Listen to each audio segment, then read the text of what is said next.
कल है सावन का चौथा सोमवार और हर बार की तरह एक दिन पहले ही मैं आपको सावन के चौथे सोमवार की एक एक तैयारी करवा दूंगी।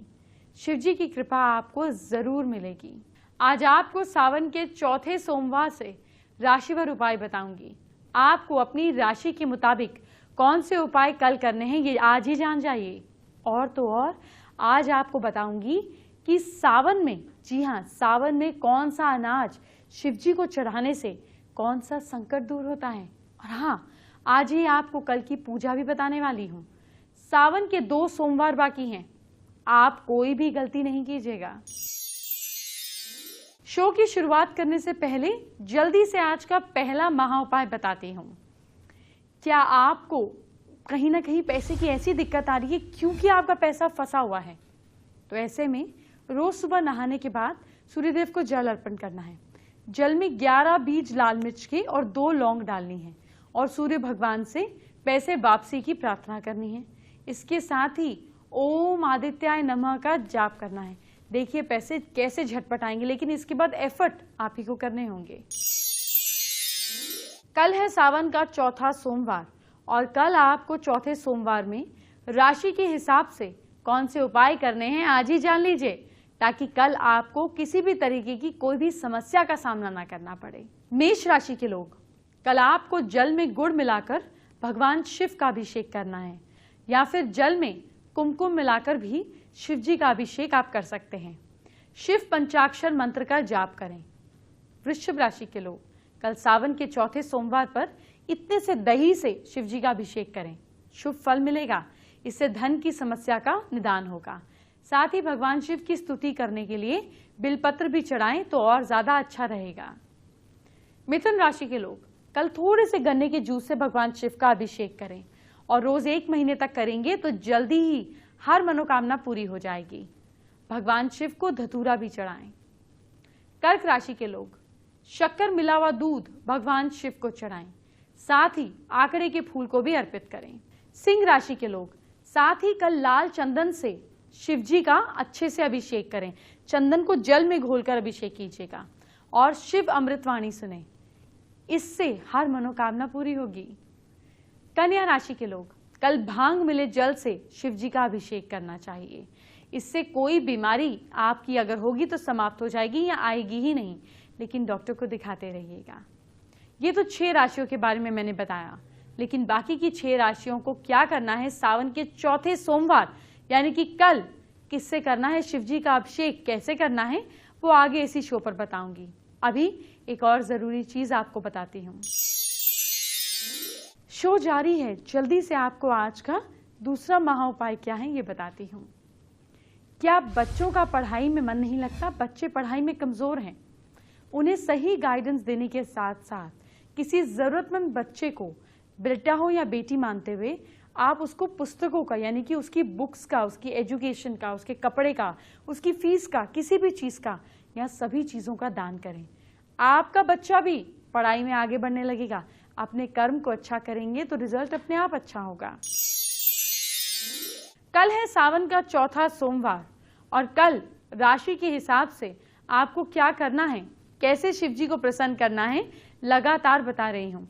6 राशियों के बारे में बता चुकी हूँ, तुला से लेकर मीन राशि तक के बारे में बताना है, तो फिर देर किस बात की, जान लेते हैं।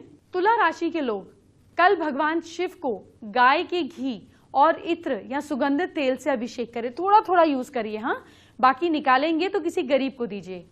साथ ही केसर वाली किसी मिठाई का भोग लगाएं, इससे इनके जीवन में सुख समृद्धि आएगी। वृश्चिक राशि वाले लोग, कल शहद मिश्रित जल से भगवान शिव जी का अभिषेक करें, सिर्फ 2 चम्मच, हाँ, बाकी शहद किसी गरीब को दीजिएगा। जल्दी फल लाने के लिए आप एक काम और कर सकते हैं। अगर शहद ना हो आपके पास तो आप शक्कर और जल से भी भोग लगा सकते हैं, उसको अच्छे से आपको रगड़ना है, इसको भी उपयोग में ला सकते हैं। धनु राशि के लोग, कल दूध में 2 दाने केसर मिलाकर इतने से दूध में भगवान शिव का अभिषेक करना चाहिए। साथ ही शिव पंचाक्षर स्तोत्र का पाठ भी करना चाहिए। मकर राशि के लोग, कल तिल के तेल से शिव जी का अभिषेक करें, आधा चम्मच, बाकी किसी गरीब को दें। ऐसा करेंगे तो आपको हर काम में सफलता मिलेगी। भगवान शिव को बिल पत्र भी चढ़ा सकते हैं। कुंभ राशि के लोग कल से पूरे सावन महीने में नारियल पानी या फिर सरसों के तेल से भगवान शिव का अभिषेक करना है। सिर्फ 2 बूंद, बाकी किसी गरीब को दीजिए। इससे आपको धन लाभ होगा। अब हम मीन राशि की बात करते हैं, आखिरी राशि की। कल पानी में आधा बूंद केसर मिलाकर, इतना सा केसर घोलकर, इतना सा तिलक जैसा भगवान जी का अभिषेक करें या तिलक करें। देखिए, शिव जी तो भोले हैं, उनको प्रसन्न करने के लिए मन में सच्चा भाव होना चाहिए। साथ ही आप छोटा सा उपाय भी कर लेंगे तो भोले भंडारी खुश हो जाते हैं। जैसे अनाज की बात ले लीजिए, नहीं समझे? महादेव को तरह तरह के अनाज अर्पित करने का विधान है, लेकिन आपको सावन के चौथे सोमवार के दिन किस संकट के लिए कौन सा अनाज चढ़ाना है, ये जानना आपके लिए जरूरी है। तो आइए ये जानकारी आपको दिए देती हूँ। भगवान शिव को चावल चढ़ाने से धन की प्राप्ति होती है, तिल चढ़ाने से पापों का नाश हो जाता है, जौ अर्पित करने से सुख में वृद्धि होती है, भगवान शिव को इतनी सी गेहूं चढ़ाने से संतान सुख मिलता है। ये सभी अन्न भगवान को अर्पण करने के बाद जरूरतमंदों को जरूर दान कर देने चाहिए और भगवान को सिर्फ 2 या 4 दाने ही अर्पण करने चाहिए। आपको कल शिव जी की पूजा भी करनी है और वो भी सुबह सुबह। सावन के चौथे सोमवार शिव जी की पूजा करना बिल्कुल ना भूलिएगा। मैं आपको हर सोमवार से एक दिन पहले ही शिव जी की पूजा का पूरा विधान बता देती हूँ, ताकि अगले दिन आपसे कहीं कोई गलती ना हो। आपको कल सावन के चौथे सोमवार को कैसे पूजा करनी है ये जान लीजिए। सावन में भगवान शिव की रोज पूजा करने से पुण्य प्राप्त होते हैं। भगवान शिव की पूजा इस विधि से करें। सुबह और शाम नहाने के बाद सफेद कपड़े पहनकर शिव जी के साथ माता पार्वती, गणेश जी, कार्तिकेय, नंदीगण की पूजा करें। पूजा में सवेरे मुख पूर्व दिशा के में रखें और वहीं शाम के वक्त पश्चिम दिशा, मतलब आपको सन के साथ साथ अपने चेहरे को रखना है। शिव परिवार को पंचामृत यानी कि दूध, दही, शहद, शक्कर और घी से जलधारा से स्नान कराएं, इतना इतना सा। इसके बाद गंध, चावल, चंदन, रौली, सफेद फूल, बेलपत्र और सफेद वस्त्र चढ़ाएं। शिव जी को प्रिय बेलपत्र, भांग, धतूरा भी पूजा में चढ़ाएं। सफेद मिठाई या पकवानों का भोग लगाएं। पूजा के दौरान शिव जी के पंचाक्षरी ओम नमः शिवाय मंत्र का जाप करते रहें। शिव जी की धूप और गाय के घी से दीप जलाकर अच्छे से आरती करें। पूजा के बाद शिव स्तोत्र, शिव तांडव स्तोत्र, शिव भजन करें। पूजा के बाद आप आंख बंद करके जाने अनजाने हुई सारी गलतियों की भगवान शिव से क्षमा मांगें। प्रसाद ग्रहण करें और बांटें। अब आज का तीसरा महा उपाय क्या है ये बताती हूँ। क्या आपके काम में बाधा आ रही है, कोई परेशानी आ रही है, तो काले घोड़े को 1 किलो काले चने शुक्रवार को खिलाइए और शनिवार को उसके दाएं पैर की नाल लेकर शनिवार को ही अपने घर के प्रवेश द्वार पर यू शेप में लगा दीजिए और देखिए आपके घर से कैसे प्रॉब्लम्स हटती हैं। विंड चाइम की आवाज कितनी स्वीट होती है ना? विंड चाइम तो आप भी अपने घर पर लगा सकते हैं और लगाते भी होंगे, लेकिन अगर आपको विंड चाइम लगाने का सही तरीका पता चल जाए तो आपके कई संकट भी दूर हो सकते हैं। आइए मैं आपको बताती हूँ। देखिए, अगर आप 5 रॉड वाली विंड चाइम को लगाते हैं और स्टडी एरिया में लगाते हैं तो ये आपके 5 सेंस ऑर्गन्स को पूरी तरह से ठीक करती है। इससे बच्चों का पढ़ाई में मन लगता है और मार्क्स अच्छे आते हैं। ये आपके 5 सेंस ऑर्गन्स को पूरी तरह से कोऑर्डिनेट रखती है। अगर आप 6 छड़ वाली विंड चाइम लगाते हैं, ड्राइंग रूम में लगाइए। इससे पॉजिटिव एनर्जी निकलती है, पूरे घर में फैलती है। ये शुक्र का प्रतीक है, इसलिए सिल्वर कलर की मेटल वाली रॉड्स की ही लगाएं। अगर 7 छड़ वाली विंड चाइम को लगाते हैं तो इसे बच्चों के कमरे में लटकाना चाहिए। ये शुभ होती है, बच्चों की ग्रोथ के लिए अच्छी होती है और इससे केतु नियंत्रित रहता है, जिससे कंसंट्रेशन और इंटेंशन स्ट्रांग होती है। 8 छड़ वाली विंड चाइम को ऑफिस के बाहर लगाना चाहिए। ये काम में प्रॉफिट लाती है, ये शनिदेव के पॉजिटिव रिजल्ट्स को निकालती है। अगर फैमिली के मेंबर्स में बार बार एक नेगेटिविटी रहती है, हौसला नहीं रहता है, एनर्जी नहीं रहती है, तो ड्राइंग रूम में 9 छड़ वाली विंड चाइम लगाएं। ये मंगल का प्रतीक है। ये गोल्डन या कॉपर कलर की होगी तो जिस भी फील्ड में आप सोचेंगे आपको उसमें सफलता मिलेगी। मेरी क्लास में आपका स्वागत है। आपकी हथेली पर कहीं कोई जाल तो नहीं है? ये जाल आपके लिए जंजाल भी हो सकता है। वो कैसे आपको समझाती हूँ और आज इसको कहीं ना कहीं पॉजिटिव में टर्न करने के खास उपाय भी बताऊंगी। देखिए, अगर आपकी इंडेक्स फिंगर, ये इंडेक्स फिंगर है, अंगूठे के साथ वाली उंगली, अगर इसके नीचे ऐसा जाल है ना, क्रिस क्रॉस लाइंस हैं, तो ये जो चिन्ह है ये आपके ईगोइस्ट होने के चांसेस को बढ़ाएगा, आप में ईगो की भावना को बढ़ाएगा, इसको बूस्ट करेगा। इसके साथ साथ दूसरों पर अधिकार जमाने की प्रवृत्ति आपकी होगी, यानी कि डोमिनेशन नेचर होगी। अब इसके इफेक्ट को दूर करने के लिए इसके ऊपर डेली हल्दी की एक डॉट लगाया करें, तो इसके नेगेटिव इम्पैक्ट्स आपको नहीं मिलेंगे। ये तो हुई आपकी गुरु पर्वत की बात। अगर आपकी शनि की उंगली के ऊपर जाल है तो ये आपके अंदर एक उदास की भावना, एक डिप्रेशन की भावना को लाएगा और बहुत मेहनत करने पर भी सफलता के चांसेस कम होंगे। इसीलिए यहाँ पर जो भभूति होती है, जो शिव जी के आगे धूप वगैरह जलती है, उस भभूति को इस पर लगाना शुरू करें, इसके पॉजिटिव इम्पैक्ट होने शुरू हो जाएंगे। अब ये तो हुई आपकी मिडिल फिंगर की बात। इसी तरीके से अगर आपकी सूर्य की उंगली आपके रिंग फिंगर के नीचे यहाँ पर ऐसे घिचड़ मिचड़ जाल है, तो ये जाल का चिन्ह अक्सर आपके घमंडी होने की संभावना को बढ़ाएगा। सोच समझकर फैसले आप कम ले पाएंगे, मशहूर होना चाहेंगे लेकिन हो नहीं पाएंगे। ऐसे में हनुमान जी के कंधे का तिलक यहाँ पे लगाएंगे तो आपको अच्छे रिजल्ट मिलेंगे। अब यही अगर आपकी लिटिल फिंगर के नीचे जाल है ना, बुध की उंगली, इस पर यहाँ पर अगर जाल है तो फैसले कम करने में आप मतलब बहुत जल्दी क्विक फैसले लेंगे, जिसकी वजह से नुकसान हो सकता है, या बहुत डिलेड फैसले लेंगे। रूल्स एंड रेगुलेशंस आप नहीं मानेंगे, डिसिप्लिन नहीं होंगे।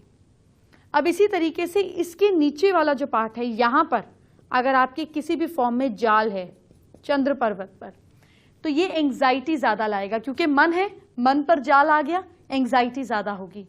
ज्यादातर डिससैटिस्फाइड नेचर ऐसे लोगों का होता है। अब ये आपका अंगूठा, आपके अंगूठे के ये जो एरिया है, ये शुक्र पर्वत है, यहाँ पर अगर जाल है, शुक्र पर अगर जाल है, तो ऐसे लोग सन की नेचर के होते हैं, इनकी संभावनाएं होती हैं, दूसरों पर बड़ी मुश्किल से विश्वास करते हैं ये लोग। अब इनका इलाज क्या है? अगर यहाँ जाल है बुध पर्वत पर, तो आप दुर्गा माँ के सामने जो जल पड़ा होता है उसको इस उंगली पर लगाएं। अगर चंद्र पर्वत पर जाल है तो मिल्क, कच्चे दूध को रोज एक बूंद इस पर लगाएं। और अगर शुक्र पर्वत पर जाल है तो आप एक बूंद कर्ड रोज इस पर लगाएं। इसके नेगेटिव रिजल्ट्स आपको नहीं मिलेंगे। आज का चौथा महा उपाय आपको बताने का वक्त आ गया है। क्या आपको पैसों की तंगी आ रही है? ऐसे में फ्राइडे को, क्योंकि माँ लक्ष्मी का दिन है फ्राइडे को 27 संतरे गरीब बच्चों को खिलाएं, जरूरतमंद बच्चों को खिलाएं तो अच्छा रहेगा। जी हाँ, इससे आप बुध और शुक्र के दोनों के पॉजिटिव रिजल्ट पाएंगे। एस्ट्रो स्पेशल में मैं आपके लिए कुछ ऐसा लेकर आई हूं जो सिर्फ और सिर्फ इस शो पर ही मिलता है। जी हाँ, आज एस्ट्रो स्पेशल में क्योंकि मैंने विंड चाइम की बात करी है, आपको एक खास सीक्रेट टिप दे देती हूं। अगर आप सिल्वर मेटल वाली विंड चाइम अपने ऑफिस के नॉर्थ वेस्ट डायरेक्शन में लगा दें, जहां से बस वो बजती रहे और हवा आती रहे, ऐसा करने पर लोग आपको हमेशा सपोर्ट करेंगे, आपकी सपोर्ट हमेशा आपके साथ रहेगी। और एक बात, अगर आपको लगता है कि लोगों के बीच आपकी वाहवाही नहीं होती, लोग आपकी वाहवाही नहीं करते, तो लकड़ी वाली विंड चाइम, जो वुडन विंड चाइम आती है, कम से कम 5 छड़ वाली या 5 या 7 छड़ मतलब स्टिक्स वाली wooden wind chime east direction में लगा दीजिए और ईस्ट में एक इंद्रदेव की फोटो लगा दीजिए। ऐसा करने पर लोग आपकी वाहवाही करेंगे, आपकी रिस्पेक्ट लोगों के अंदर बढ़ने लग जाएगी। इसे ट्राई करके देखिए, फर्क खुद ही समझ में आ जाएगा। एंटरटेनमेंट की बात बाद में, पहले आपके कल, आपके फ्यूचर की बात। इसको अच्छा करना चाहते हैं ना, तो मेरी एक छोटी सी टिप को फॉलो कीजिए, देखिए क्या पॉजिटिव रिजल्ट आता है। मेष राशि के लोग मंदिर में शिव जी को जल चढ़ाएं, भाग्य आपका साथ दे रहा है 69%। वृषभ राशि के लोग शाम को घर में कपूर जरूर जलाएं, किस्मत आपका साथ दे रही है 65%। मिथुन राशि के लोग शिव चालीसा का पाठ जरूर करें, भाग्य आपका साथ दे रहा है 68%। कर्क राशि के लोग शिव जी की आरती कीजिए, उन्हें याद कीजिए। किस्मत आपका साथ दे रही है 70%। सिंह राशि के लोग शिव जी को धतूरा चढ़ाइए, भाग्य आपका साथ दे रहा है 67%। कन्या राशि के लोग ओम नमः शिवाय का जाप करें, किस्मत आपका साथ दे रही है 75%। तुला राशि के लोग सुबह सुबह भजन सुनिए आप, भाग्य आपका साथ दे रहा है 71%। वृश्चिक राशि के लोग माथे पर दूध का तिलक लगाइए, किस्मत आपका साथ दे रही है 68%। धनु राशि के लोग भगवान भोलेनाथ को सिर्फ 3 चम्मच दूध चढ़ाना है आपने, किस्मत आपका साथ दे रही है 63%। मकर राशि के लोग मंदिर में लाल फूल चढ़ाइए, भाग्य आपका साथ दे रहा है 61%। और कुंभ राशि के लोग तुलसी को जल दीजिए आप, किस्मत आपका साथ दे रही है 59%। मीन राशि के लोग सुबह माता पिता का आशीर्वाद जरूर लीजिए, भाग्य आपका साथ दे रहा है 55%। फेसबुक पर हिमांशी सिंह ने हमारे साथ अपनी प्रॉब्लम शेयर करी है। हिमांशी जानना चाहती हैं कि बेडरूम में कौन सा कलर कराना चाहिए, साथ ही किसका वॉलपेपर लगाना चाहिए जिससे पति पत्नी में प्यार बढ़े। देखिए, बेडरूम में कौन सा कलर कराना चाहिए ये तो दिशा पर, डायरेक्शन पर निर्भर करता है, लेकिन मैं लोगों को ये सजेस्ट करती हूँ कि off white, cream, beige colour neutral colours हैं, इससे कराने पर कहीं कोई नुकसान नहीं होता। जहाँ तक कि वॉलपेपर की बात है, बेडरूम में वाटर वाले वॉलपेपर्स, ब्लू कलर के वॉलपेपर्स नहीं होने चाहिए। बेडरूम में ऐसे वॉलपेपर्स होने चाहिए जिसमें रोमांस हो, जैसे कोई खूबसूरत सा डिज़ाइन। आप कहीं पर भी इस तरह से पेंटिंग लगा सकते हैं जिसमें हार्ट्स हों, फ्लावर्स हों, फ्रूट्स हों, या फिर इस तरीके से लगाएं जैसे वीनस का चित्र है। तो रोमांस से भरी हुई चीज़ें अगर बेडरूम में लगाएंगे तो बेडरूम की लाइफ अच्छी ही रहेगी। शो के आखिर में आपको आज का 5वां महा उपाय क्या है बताती हूँ। नज़र दोष या फिर किसी की नेगेटिविटी से बचने के लिए एक नींबू लेकर अपने ऊपर से 7 बार उल्टा घुमाएं। उल्टा मतलब घड़ी से उल्टी दिशा, एंटी क्लॉकवाइज घुमाएं। इसके साथ साथ इस नींबू को लेकर किसी भी सुनसान पेड़ के नीचे छोड़ आइए, प्रॉब्लम्स खत्म हो जाएंगी। कल सावन का चौथा सोमवार है और कल का दिन बहुत बहुत अहम है, क्योंकि अब सावन के सिर्फ 2 सोमवार ही बाकी हैं। इसीलिए कल का शो देखना बिल्कुल नहीं भूलिएगा, बल्कि कल आप समय पर आइएगा और ज़्यादा से ज़्यादा लोगों के साथ शेयर कीजिएगा। अगर आपकी वजह से किसी और का भला होता है तो इसके बोनस पॉइंट्स आप ही को मिलेंगे। मैं चलती हूँ। ओम नमः शिवाय।